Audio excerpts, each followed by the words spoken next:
After another low impact blog post, we got some hope on the horizon from a message from Cerebro. I'm going to discuss the blog post with my brother Remanx and what we could expect because of this message from Cerebro, guys. And if you're ready for all that, brother Remanx, tell him what to do. Open Pandora's box, because at the bottom is hope. ValleyFlyin.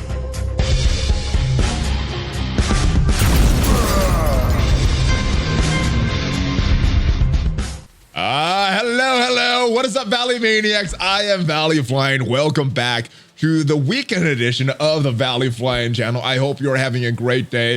And I hope you're ready to look at this blog post and look at this pretty important message from Cerebro. So much negativity in the community, but this message from last night gives me a little hope that some good things are on the horizon. If this is your first time here, make sure you subscribe for more great Marvel Strike Force content. For better or worse, whatever's going on in the game, we are covering this and discussing this. We're also going to be discussing more Future Revolution, and I got my brother Remanx here to discuss this. Now, we were originally going to meet today anyway to discuss Future Revolution, but I think we do need to make a Marvel Strike Force video discussing this blog post and discussing this major thing that Cerebro wrote yesterday. It gives me hope. I was so negative for a while, but we'll discuss this. Now, how are you, Remanx? How are you in the game right now? What are your thoughts in the game? How is your overall impressions of Marvel Strike Force right now? So it was a mixed bag yesterday. You know, like I feel like the blog came out and addressed the shortcomings of the patch to a certain degree, explain what was going on with the lifesteal mechanics that were in the patch notes that really weren't even, was just like, surprise, here's some changes coming your way. And so and then kind of addressing what to expect going forward. So let's go right to it. Let's go look at it. All right, Philabelle, we knew her kid from earlier this week. This is all repeat information. Some little information about the Loki campaign. I mean, I don't think there's anything too surprising here because most of this was revealed previously. Are we getting the best costume for free? That's what I'm trying to think. It looks like it. It does, and I think that seems like a trend going forward because some of the latest costumes, the Nick Fury one, we get to pick one of three of those the Scarlet Witch, Vision, and what is his name, Thor.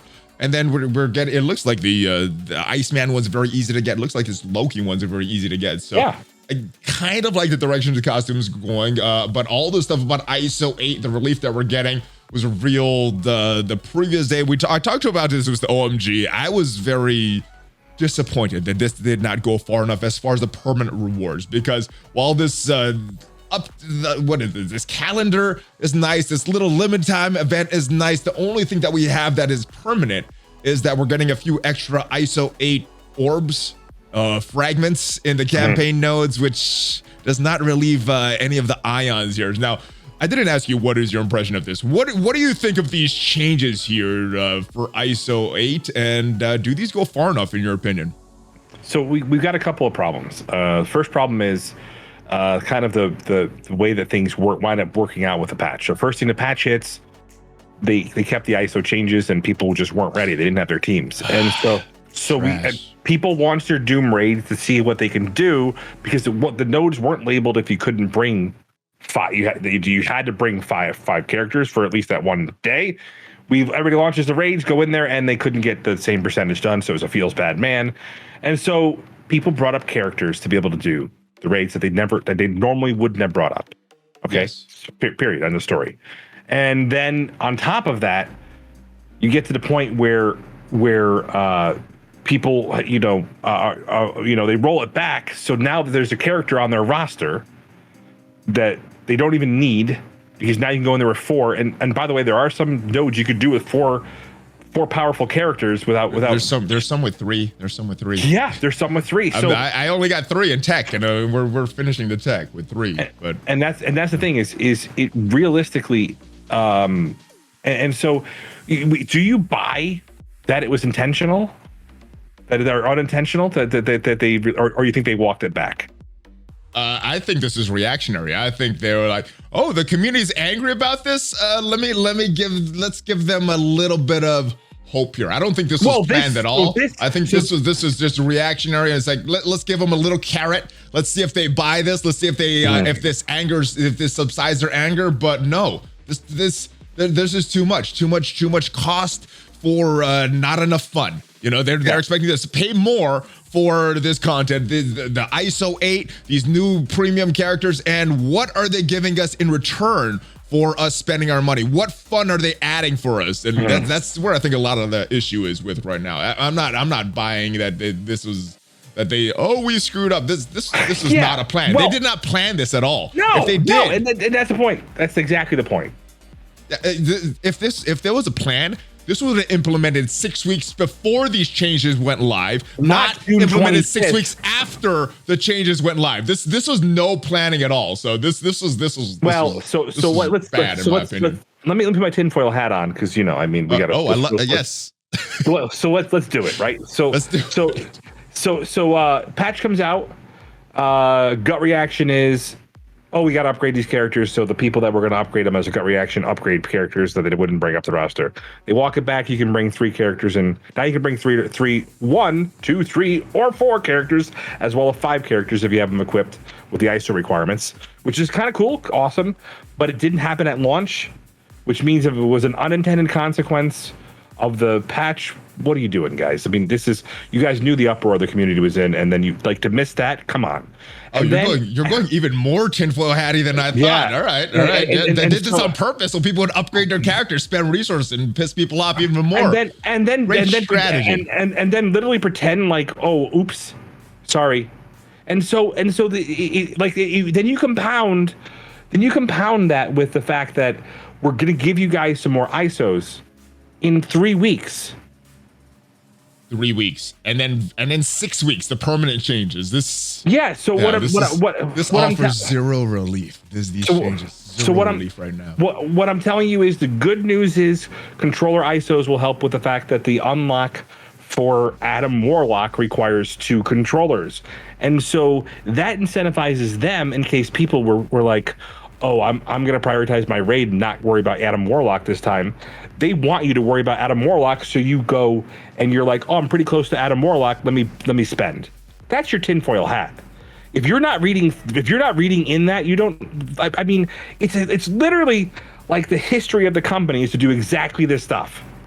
Yeah, they may not know how to put fun in the game, but they know how to monetize the game. They know how to monetize the game very, very good and suck the fun out while doing that. But like I said, there was a message on Cerebro that gave me hope, and we're gonna find out some stuff next week. Let's finish with this blog post, the origin trade. We talked about this on the news earlier this week. What feels bad is these more ISO-8 requirements. Like, hey, you guys don't like ISO-8 requirements? Here's more of them.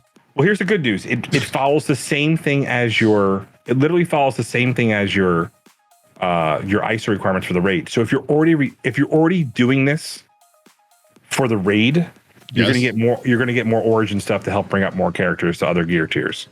It's not my gear. It's not my gear that's an issue though. It's the Iso-8 and the ions and all that stuff. But what I'm telling you is it will be. So there's with all the characters coming to the game, and this literally the fact that the origin gear, like the whatever they call the toilet paper for the bio gear, the isomers, the toilet for this. So the toilet paper for the skill, I call it toilet paper because I never have enough of it when I really need it, and so then you got the isomers, and these are all things that really are as you start to build these bigger teams in your wider roster. These are all the things that we found have been. There's only 3 nodes to farm them.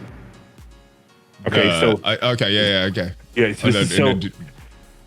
this is a big deal. Having this available for stuff that you're already upgrading, because you're already upgrading this stuff for your raid, it's going to help create an influx of that. Because that was actually one of my recommendations. They should have given us more at the end of each of the Doom nodes if they wanted, because one and a random one felt bad. But at least, so this is going to create an influx of that.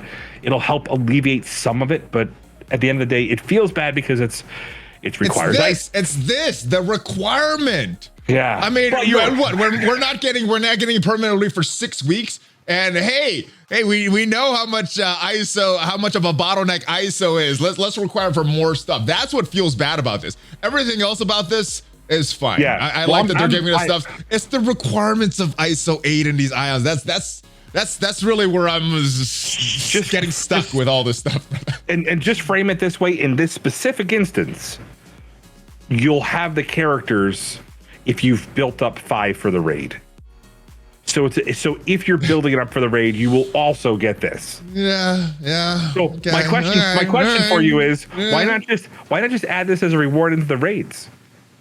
Or here's the better thing. Going back to add it, is why not? Why not make it a requirement? Because people are gonna need to get this stuff up for Iso-8 Blue anyway to get these characters to Iso-8 5. Oh my God! Why let them do it on their? Why not let them do it on their own? Why? Anyway. We'll talk about that on my we're gonna talk about that on my channel because we're gonna get more into the Iso-8 effects on there. All right, legendary event. We knew all the stuff. What we did not know was a date, and we still don't know a date after this. So yes, awesome to repeat these things. Before Adam Warlock, what was which I think that's important, right? We know it's before Adam Warlock. I mean, that was said in a blog post a couple weeks ago, so we did know that. So this is not new information. If we go back to the look, where was it mentioned? In one of these, it was added. It was added after the fact in this. Okay. It was added after the fact, and but so we knew this a couple weeks ago though. So this is nothing new. Upcoming blitzes, we knew Misty Knight would be returning. We did not know Anti-Venom is a Monday blitz. So again, some positives that are happening for the community, but gonna overshadow by everything else. So come on, Scopely. Bonus flash events, whatever. All right, now this is the big one. I did want to cover this. I did want to talk a little bit more about the Cerebro thing and focus on that. So quick reaction to this. Explain what is happening with his health steal. So bottom line is it was too powerful. As characters get more and more health, and also it was actually one of the big weaknesses for Doom because it wasn't triggering his threshold ability. So upon reaching 50% health or lower, he would speed up and get the extra energy in turn. So going forward, characters will no longer have this ability. So it will prevent the us from utilizing characters. So it'll work differently. So let me ask you one quick question before we move on to the Cerebros thing. They did not nerf these characters, which is good. They're doing that for all future characters. So yeah, the health steal is not going to trigger the death proof. It's not going to trigger all that stuff. For these characters, do you feel nerfs never feel good? But do you feel they should have nerfed these characters to make it in line because it's too all right. That's all I need. All right, let's move on to Cerebro comments. But yeah, so I'm glad this is a good change. You know, so future characters aren't going to be too strong. Current characters aren't getting nerfed. I think this is a good change. You know, the drain and more importantly, after over a year and a half, they're fixing some text to make it Black Bolt's passive not working. Now it makes sense. So I guess it's not a bug. They're changing the text to make it work. It's a feature now. Yeah. But it took them a year and a half. Finally, Black Bolt is going to be working as it's described in the game. But let's move on to the big thing of hope here, guys, because I do want to end on a positive note. And for me, this is a major positive. We've been lacking some communication from the devs for ever since that Adam Warlock blog post, guys. We've been giving a lot of feedback. Haven't heard much back. There's a lot of stuff said in the private Envoy chat that obviously we can't discuss here. So I'm glad that Cerebro did say this. I don't know what you're talking about. Oh, come on. But I'm glad that he said this here publicly so that we can discuss this because I was like, but we can't discuss. All right, let me read this here for you guys. And this was in response to, dear Cerebro and Zeeks, if you're going to date us, will you break up with us? Basically, this post is saying, where have you guys gone? And they've been missing. So the answer is pretty simple. Zeeks and I have been advocating hard for the players to the team. Your voices haven't been heard as loudly as they should, so we're spending a lot of time to ensure the team has the full picture of the impact of their decisions. And I hope that he could communicate a lot of the feedback because the feedback is very telling. And I don't know if the higher ups, the money people, know what impact their decision making. So I'm glad this is finally going to be communicated as it should have. It should have been done weeks ago, many weeks ago, but it's getting done finally. So they will know how we feel. We have some big meetings coming up, student leadership that we have to prepare for. I give you my assurance. We can communicate more often. Again, we have something worth reporting. Now, there was other things that was said in the Envoy chat that gives me hope as well that we cannot discuss here. But what is your impression of this? What do you think is going to be a result of this meeting here? So honestly, literally, I think I talked about it on stream yesterday. Is basically that companies that are successful strike a balance between honoring the consumer and base they serve and making money. Yeah. And the ones that don't fail fast and hard. And so this is the thing about it is I feel like we just got a reinvigorated community manager who says, "Hold tight, I got you." Yeah, I was questioning where they stand on it, and it wasn't until probably Thursday night or Wednesday night that Cerebro's really starting to communicate a little bit more in that private server. We were exchanging some DMs as well, and I think he's on our side. He's going to push. He's always been on our side. I was questioning just because of lack of communication. When there's no communication, it makes you wonder. Now he's communicating again. I think he's fully on our side. But yeah, what do you think is going to be a result of this? Obviously, they want to make money. We want the game to be fun. There does need to be a balance. So what do you think comes of this meetings next week? Do you think that they'll be introducing some stuff to make the players more happy? Do you think they're going to yeah, we see the feedback, but we also see some of the numbers. We see the metrics. It's not jiving. So we're just going to continue with our course of action. Where do they go from here? What is going to happen next week as a result of these meetings? Well, they have the smartest, most talented, most humble people in the room. So I'm very confident. All right. Wait. Confidence of what? Well, confident of what? Confident of them going back on some of the decisions, making the game more player friendly, bringing fun back in the game, or doubling down on all this crap that they've been doing? I'll be honest with you. I'm confident we're going to hear communication from Zeeks and Cerebro on a more regular basis. I'm confident that we will we'll see some positive changes. The question will always be, will it be enough to quell the discontent in this game? And if there isn't, and we're at the point right now with this, that there's new games coming out, there needs to be an influx of fun, because literally doing less raids, building up characters that I don't care about to be able to do stuff that I was already doing. Yeah, it was a huge impact. We're losing members of our alliance, and it may be too late. And so I'm hoping that they figure this out quickly. But their timetables are already ticking away, and timetable was 3 weeks ago when they made this initial announcement. But hopefully the damage isn't irreparable. Yeah, and I think that's the idea. Is at least we're getting some communication now, and as long as it keeps up, I think we can probably have a little hope. I'm a little more optimistic today than I was before I saw some of the things that Cerebro was writing, and this is a public one, so we're discussing this one. But I gotta say, I'm a little more optimistic. But we'll see. Just because Cerebro's on our side doesn't mean he's gonna change all the decisions of these devs. So yeah, we'll still gotta see. Remanx, you did mention some other games, and later today we are talking about Future Revolution, some exciting Spidey news in Future Revolution that we're talking about. So videos on both of our channels on Future Revolution. But maybe he won't suck in that game.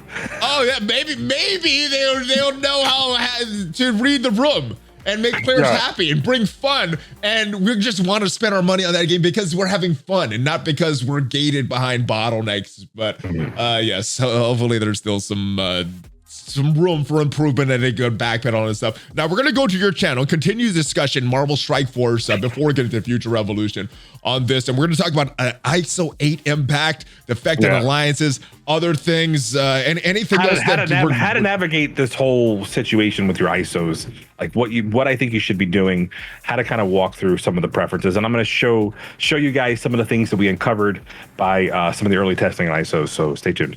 All right, so yeah, it's just in case you want to still have fun with this game, how to still have fun with this game in case Cerebro's not successful and the devs don't go back on any of the things that they've done. So I'm hopeful. He's on our side. Yeah. All right.